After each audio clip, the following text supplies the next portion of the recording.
Hello everyone. Today I'm with my great aunt, Joan Sherry.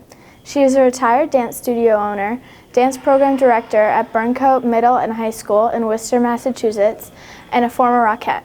She has devoted her life to dance, and now she is here to talk about what all these experiences were like. Hi Joan. First, let's talk to you about how it was when you were teaching at the school and you taught for the high school and the middle school. So what was your favorite style of dance? Favorite style of dance? If you have a good ballet foundation, you can do anything. But my favorite style is pure jazz, not the contemporary jazz of today. I'm talking about the jazz that you would have seen on Broadway shows, jazz that you would have seen in movies. Those are pure jazz dancers. It's not trick. It's based on a good foundation of strong technique in ballet, and then the jazz is incorporated. And my second, I would have to say, I love musical theater. What was your favorite dance that you choreographed? That would be a difficult question to answer. The main reason it's difficult is I have been teaching for so many years. I've had thousands of students between my studio, my dance company, and the program for the public schools. Every group that I would have, whatever the chemistry was of a particular group or a particular class, or whatever the theme was that I was working on, your focus and concentration was do the best that you can do with the material that you have. So if I had my dance company, they were a very high level, well-trained, intensive students that were with me for years and years.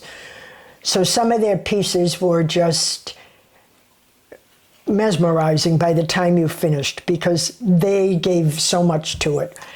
As far as my studio, each year was different. I mean, every studio has groups, and those groups mature and grow together, and you grow with them, and you give them pieces that complement their ability, yet challenge them to a much higher level than they're used to. And then for the public school program, that's also a different ball of wax in that these are students that a good percentage of them came as seventh graders with no training, and you have them for a 6-year period, many of them leaving or graduating and going to very good colleges in dance, and their performances were mainly group or ensemble. So to answer, do I have a favorite? Tough question. I would have to say, as far as productions, Cats would rank right up there. The Lion King, a tribute to Bob Fosse, and probably a tribute to all the years of Broadway music. Okay, now let's talk about Joan Sherry Dance Center, which you ran for a very long time, and I visited a couple times. So what were your responsibilities like? When I left New York and stopped dancing professionally to get my first degree, and I have quite a few of them. My first one was in education. So I went to teach in a public school history. My first year back from New York. And at that time, it allowed me the opportunity to create and open up my own dance center. So I opened the dance center, and I had it for 30 years. And the dance center was for children from ages 4 to adult. And that also, under that umbrella, was my dance company, which was developed probably maybe the 10th or 12th year, somewhere in there, after having opened the studio. Responsibilities, you own it. So you're responsible for paying for everything. I was the director. I had a wonderful office staff. I had wonderful faculty that worked for me. And we had a nice clientele. So my responsibilities were everything from the business end of it to the side of the creative and the performing and the teaching, which happened to turn out to be my favorite thing in life, to teach and to choreograph. What kind of productions did you put on at the Joan Sherry Dance Center? The productions at the Dance Center, well, during the year, we would have ensemble performances that were held at different places. The end of the year production varied. I usually like to do a tribute to someone or to something. It could be a tribute to a choreographer, it could be a tribute to a period of history, it could be a tribute to anything, you know, America, a tribute to, there were just so many topics that you could take and incorporate. And the end of the year production was always a big, big performance. The focus on it was for all ages, but obviously my older, more trained dancers would be who tied it all together. There was just a variety of everything, you know. It depended on the year, it depended on what was popular at the time, what music you liked. You know, sometimes I did a great year where I took songs that had been remade. So you took a song from like the 50s and somebody had reproduced that song. It could be a group or an individual artist.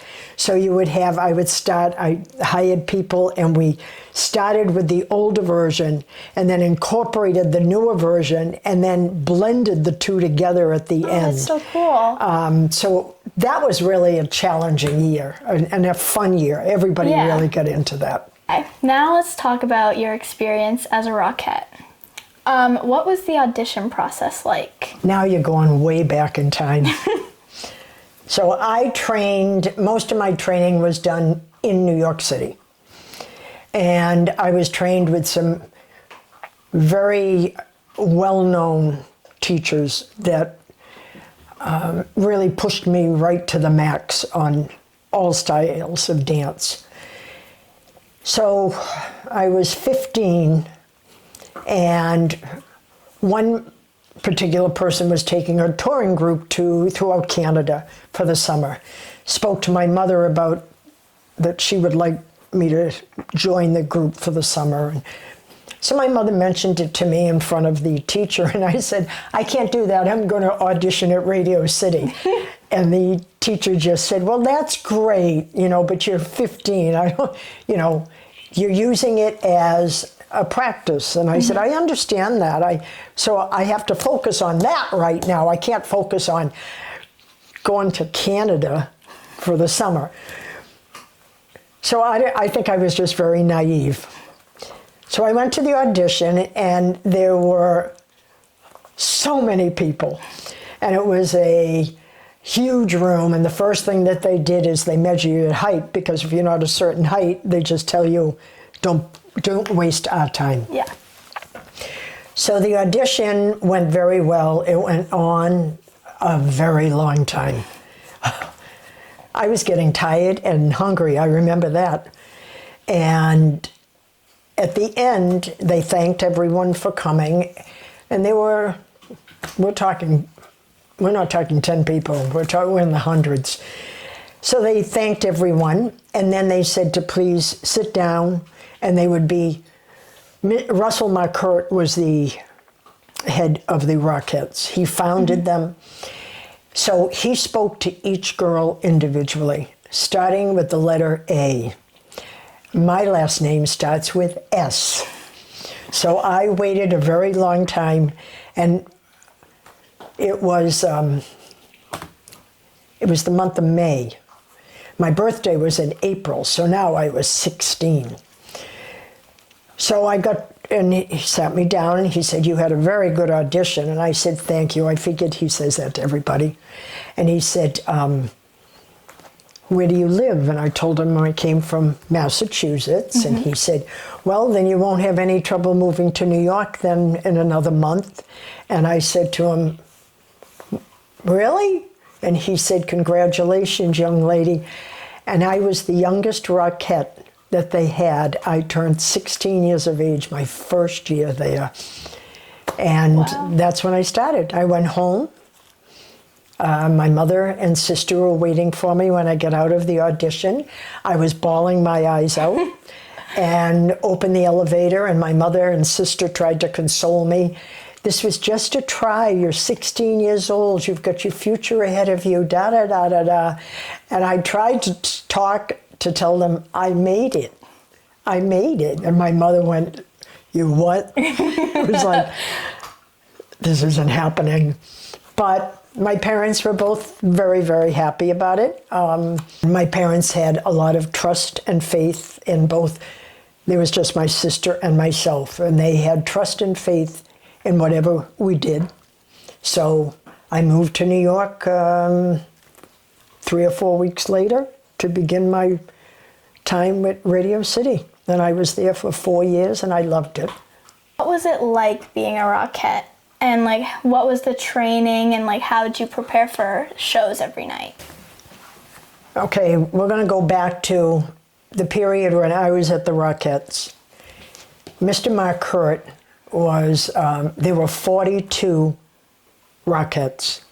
They were from all over the United States. Some of them were from Europe, some of them wherever. 36 girls on stage. The rest of them that would be their week off. Mm-hmm. And he would rotate. So we did 4 shows a day, 7 days a week. We worked for 5 weeks straight, and then we were given a week off. They, however, could call us back after 5 days. So we would be in rehearsal. What was supposed to be our 6th and 7th day off was really full rehearsal days. When a show was opening, we were there at the crack of dawn because it all had to be set on stage. The rehearsal hall for the Rockettes is the same size as the stage that the audience sees. Mm-hmm. So now we transfer it into or onto the actual stage. The lighting is all set. You know, there's nobody there. We're all yawning and we're all tired. But you dance full out, and then you had a break, and then the show started.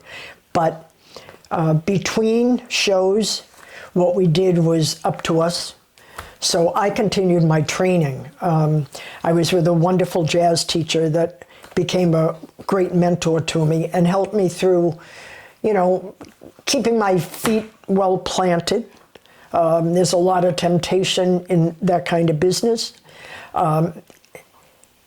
He really helped me in that regard. As the years went on, Radio City is not the same. It was bought out by Madison Square Garden Associates. Mm-hmm. They turned it into a business after Mr. Mark Hurt passed away. It became a business, and they were hiring girls in California, Chicago, Florida, and they were doing Christmas spectaculars. That is no longer. Now it's Radio City again, but it's the Christmas Spectacular, and I think they may do one other show maybe during the year. Mm-hmm.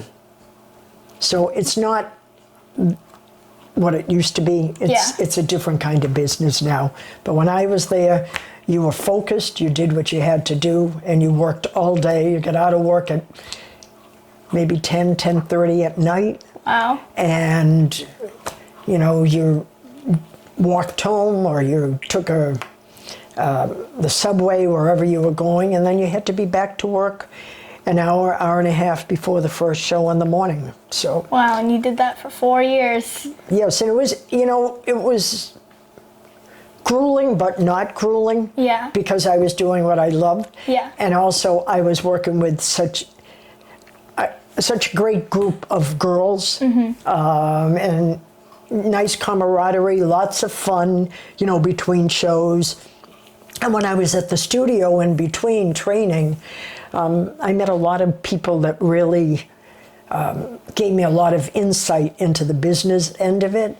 And also, it gave me a chance to train to a higher level in the fields, because when you're always doing the same style of dance, whether it's tap or jazz, you still have to keep up your other forms Yeah. of dance. And that's where my focus had to be at least 3 or 4 days a week between shows.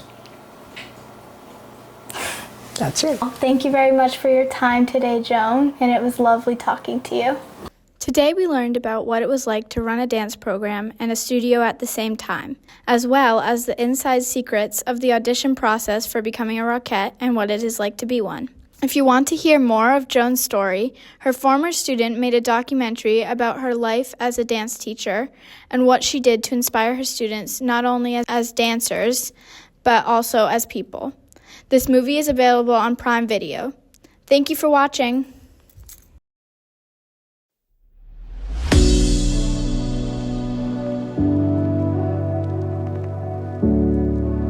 Everyone thinks of their moms and dads as how they are as adults. It rarely ever crosses a kid's mind about what their parents were like as children.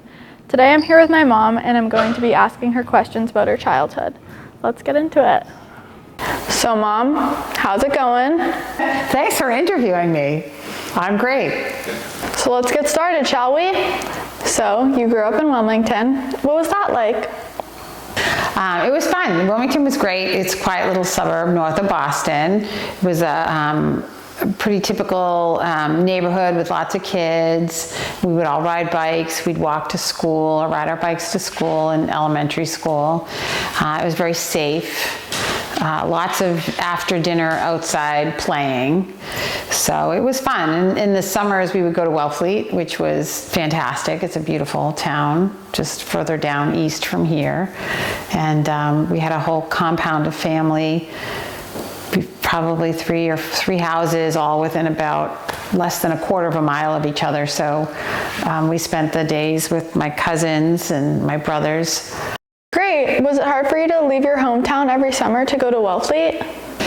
Yeah, it was and it wasn't. You know, when we first started going to Wellfleet, we were so little that it was just what we did, and it was really fun. And we had a tremendous amount of freedom in Wellfleet. We just kind of lived off the land, blueberry picked, ate shellfish. We used to eat eels that we would catch off of the pier in Wellfleet. So it was really kind of fun, very bohemian type of lifestyle when we were little. And then as we got older, I definitely was not looking forward to going to Wellfleet in the summers because I was going to miss my friends. But as soon as I got down to Wellfleet, I had my whole summer friends and I'd make new friends and I would have fabulous summers, and then I wouldn't want to go back home to Wilmington. Were your friends able to come down and visit? Yeah, I had friends would come down, usually 1 or 2 friends per summer. When we were younger, not really so much, but when we were older, like high school, kids would come down when they could, but people had jobs. And in college, people definitely would come down because it's a great place to spend some time in Wellfleet. Yeah. So what's your favorite memory you have from when you were a kid? Oh, that's a tough one. So many really fun memories from when I was little. I would say my most, relaxing memory is like we would go swimming all day at the pond before we had jobs when we were little kids, and we would lie on the raft and just look up at this blue sky and the clouds. And you know how you look at the clouds and you see images of, you know, different shapes and stuff. So kind of doing that, but also thinking about my day, even as I got older, you know, thinking about work and, you know, maybe boys or, you know, people that I had crushes on, and kind of daydreaming on the raft. And then kind of knowing that we had an evening of going to a fun job, or we'd be going to the drive-in, or just, you know, walking downtown, just kind of imagining what the day is like. So you had 2 older brothers. How did that impact you growing up? It was great. I mean, I have to say I always wanted a sister, but I had a cousin, Erin, who was like my sister, really. We were very close, and we still are. But I liked having 2 older brothers. When we were younger, we would fight like, you know, cats and dogs, like young kids do, because we were all 1 year apart. So it was like 1, 2, 3. So yeah, we would kind of battle a little bit when we were younger, but we were also BFFs, like we would do everything together. And I love having older brothers. I always felt very protected, also very annoyed, but Yeah, and I think I was a bit of a tomboy, probably because I was keeping up with my brothers, or trying to, which I definitely was keeping up with them. I'm sometimes better at stuff than them. So you did go Division I for field hockey. How was your experience with that? It was great. I mean, it's a ton of work. Division I, field hockey anyway, was an incredible amount of work. We had to practice literally all year round. I think we had 2 months in the winter maybe off, and then we had to go to the weight room a couple times a week anyway. It was fun. It was great. We got to travel around New England and see different schools and stuff like that. But it got old. By my senior year, I was kind of sick of it. I had a kind of a better experience, I think, in high school because my team won. We were a very winning team, and we would like state champions and stuff like that. In college, we were about 500, so it was a little bit frustrating because you would train and train and train and practice and practice, practice, and then you would only win like half your games. So that got a little frustrating, but it was a great experience, and I'm glad I did it. Awesome. So after you graduated, you became a nurse practitioner. Did you always want to work in healthcare when you were younger? No, I had no kind of views of being a nurse or a nurse practitioner. My mother was a nurse, and she encouraged me when I was in college. When I was in college, I was hoping to play Olympic field hockey, but I wasn't good enough, is the reality. And so I went to college knowing I wanted to get a degree, and I thought I wanted to be a newspaper reporter, but that's really hard to do. And my mom and dad sat down with me my sophomore year and said, it's hard to be a news reporter. You can still do these things on the side, but you might want a career that you can buy a house and pay your bills. And so they encouraged me to do nursing, which I did. And it was a great career. I was a staff nurse for the first 5 years, and then I went to graduate school while I was working and got my master's and became a nurse practitioner. All right, that's it. Thanks for coming. I learned a lot about you I didn't know. Well, thanks so much for having me. Bye. Hi there, my name is Lily Micah, and today I will be chatting with my dad, Joshua Micah, about life on Cape back in the day and how it was different compared to now, and how he got to where he is today.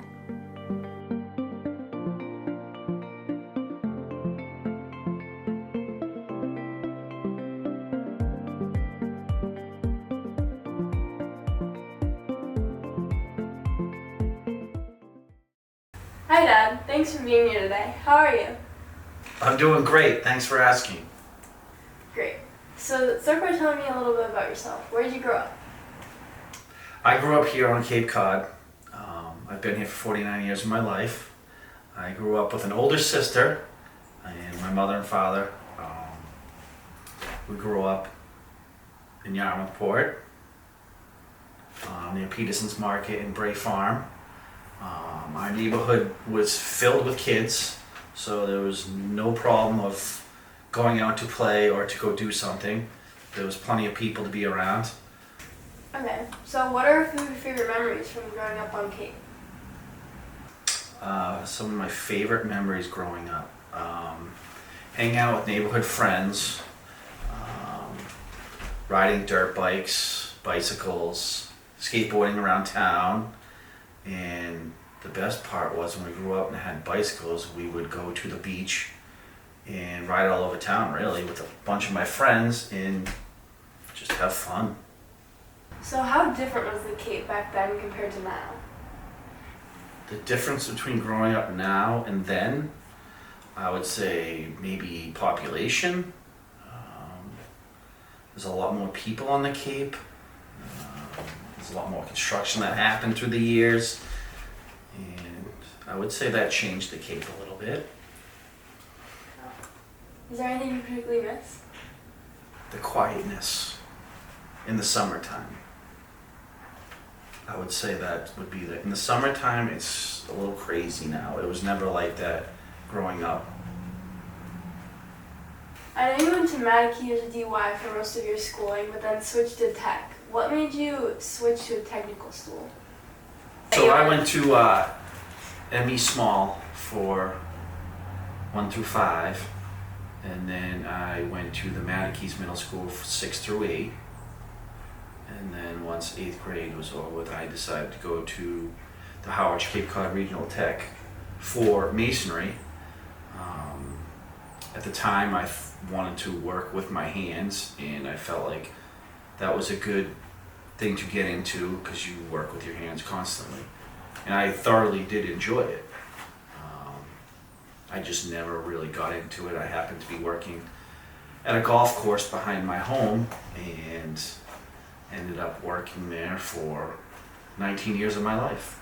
So moving into your adult years, what got you to where you are today?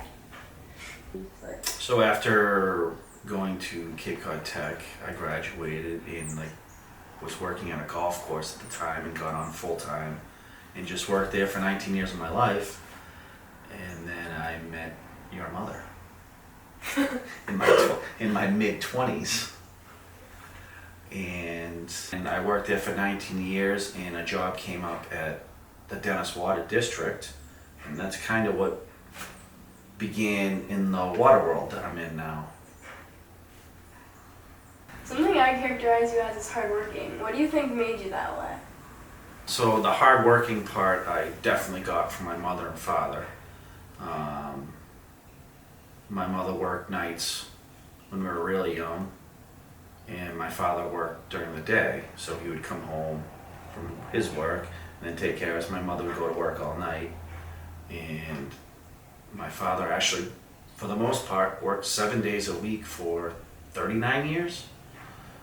And I would say that's definitely where I got it from, hard work. Last one. If you could go back and change anything for when you were a kid, whatever age, what would it be? Any advice? If I ever went back, I would go back to when I was 18, and I would have signed up to go into the Marines and would have liked to done a career in the Marines and come out of there and then start a family. Any advice that I would have to kids that are in Monomoy, I would say when you are 18 or whenever you graduate, get off Cape Cod. Go and experience other things than here. There's so much out there. And then if you ever wanted to come back to raise a family, then that's great. But my advice would be to leave Cape Cod once you graduate. Experience other things. You can always come back here. Hi, my name is Snady Rezik, and today I'll be interviewing my dad and discussing his childhood growing up in the Middle East. Hi, so today I'm here with my dad. Thanks for having me. Yeah. So tell me about your childhood living in Lebanon. My childhood was little, challenging. Growing up with 8 siblings and being, trying be loved by everyone and help everyone and be loved from everyone. So was excited to be the youngest on overall. Yeah, so it must have been challenging growing up in such a big family, but I bet it came with a lot of benefits with it. So what was a specific family member you looked up to growing up? I believe when you're the youngest, it's a benefit somewhere around. I always, when I need an answer or support, I always go back to my parents, and I always get the support, not the way out, but the support. And always my mom, she'd be the first one to be supporting me. Yeah, so being the youngest of such a big family must have taught you a lot, and you must have felt very loved having everyone by your side. So what were some of your hobbies in Lebanon? I don't have too many hobbies, I only have 2. As I fell in love with them, start learning to ride bicycle from through the school and all the way to professionals. Used to go to work, save some money to get some tires and some stuff, some clothes. I kept it to the date now, keep riding for professionals, and I'm fell in love with it. In the meantime, when I start learning to drive through my, each time, I have to do a favor, so my brothers will give me another favor. Wash the car, clean the tires, wash the rims, learning, be patient, and start, have my learning permits and stuff like that. And growing up for, year after year, I start learning to get into the racing school, learn on that, cost some money, but it was worth it. I did, rallying. I own a race car, and it was a fun, and it was an experience and a challenge, but was great to learn, and I still have it to now. So this is the only to have it, but it costly. The more you go deeper in it, it get costly more. This is it. Yeah, so it seems like you had a lot of fun racing in your young years living in Lebanon. So what made you want to move to America? It was a hard decision, it wasn't easy. In the meantime, I served over 6 years in the military, and when I get out and I was single, I decide I want to move for a better quality life somewhere else. And as I study American history back in my young schooling days, this is like a dream, but I was looking for better quality of life, and this is my first reason to decide to cross over all the oceans to make it to the US. This is the only thing. So it must have been difficult leaving your family in Lebanon and moving to here, but what do you like most about America? It's too many things you can like about United States, and the nice one and the tasty one, my favorite one will be the ice cream, and the real one and the best one for overall will be July 4. This is the only thing over the year I get involved with it, and it means a lot to me through the history of this country, how they came up over 250 years. This is how I get involved with something. You get interest when you come up to a big country like United States. It's important to figure out the left from the right. And one another thing will be the parade and the old cars show. I go watch them every year, and this is the awesome one too. This is more what I can. It's a lot of things, but this is it. Yeah, I'd say ice cream is my favorite thing in America too. So last question to end it off here. Have you liked raising our family on the Cape, or would you want to do it somewhere else? It's a blessing, first of all, to meet your mom and to be growing up on the Cape Cod, and she dragged me to the Cape Cod. It brings a way back memory, because I was born not even 20 feet away from the water back when I was born in Lebanon.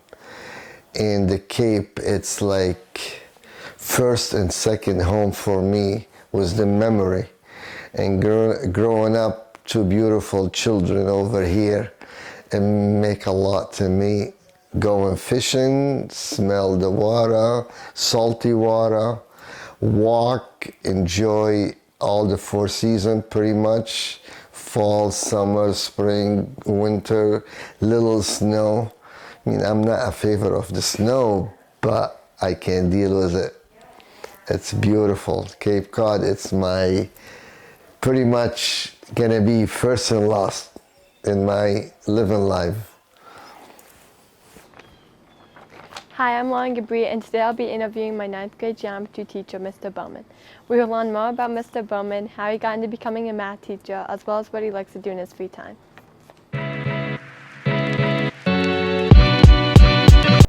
Hi, Mr. Bowman, how are you today? Hi, Lauren, I'm very good. How are you? I'm well, thank you. All right, so to start off, how was your childhood growing up? My childhood, I grew up in Martins Mills, just down the road. It was very chaotic. Single mother, 3 kids. And we just played games out on the road, did a lot of biking, a lot of sports, a lot of fun. All right, do you have any siblings? Yes, Lauren, I have 4 siblings. I have 2 half-siblings, an older sister and an older brother, and then the 2 siblings I grew up with, another sister and a younger sister. Did you always want to be a math teacher? If not, what else did you want to be? I did not always want to be a math teacher. I went to school at Forest D's to be a business major, and I wanted to either work in finance or taxes. What made you want to become a math teacher? Well, so I decided to be a math teacher at the advice of a friend of mine. He said, hey, you like math? You like people? Go teach math to people. So here I am, 15 years later. What's your favorite and least favorite thing about being a teacher? So my favorite thing is the kids. They're always different, always changing, always growing up. There are a lot of different, diverse backgrounds. You get to learn a lot from them as well. My least favorite thing is the paperwork. You got to grade things. You gotta do paperwork for the office. You got paperwork for other people. You got to email. I'm just not a big fan of paperwork. I like in the classroom, educating, helping the kids. When you were in school, was math your favorite subject? It was my favorite subject, but for some reason, I did not like geometry. Maybe it was the shapes, maybe it was the teacher, and I love teaching it now. It's one of my favorite subjects to teach, but I do not like science. They're closely related. No, I want the cold, hard facts, black and white. Do the math. Okay. Did you used to play any sports? Yes. In high school, I played golf, soccer, basketball, and tennis. Golf and soccer I played 2 separate years, spring, fall sport. And then I played basketball all 4 years, and I played tennis all 4 years. What's your favorite sport? Tennis. I'm the tennis coach here. Love the game. It's a lifelong sport. You can play it when you're older. I've never played pickleball. No. But tennis is great. I love it. All right. Do you watch a lot of TV? If so, what's your favorite thing to watch? Yes, Lauren. I watch probably too much. Probably shouldn't watch that much. I usually watch a lot of things on Netflix, Disney Plus, Hulu, you name it, I probably got it. I love comedy action movies, or if it's a show, I like stuff like Blue Bloods, NCIS, Law and Order, just shows where they get the bad guy, you know. Okay. And lastly, how would you describe yourself in 3 words? 3 words? Oh man, I would say energetic. I've got a lot of energy. Had to say funny. I make a lot of jokes in class. They aren't across the board. Boom. And kind. I like to be there for the students. I like to be there for friends and make sure that when they need something, I try to make it happen. All right, well, that's all I have for questions. Thank you for being here today. You're very welcome, Ron. It was a lot of fun. It was a great experience.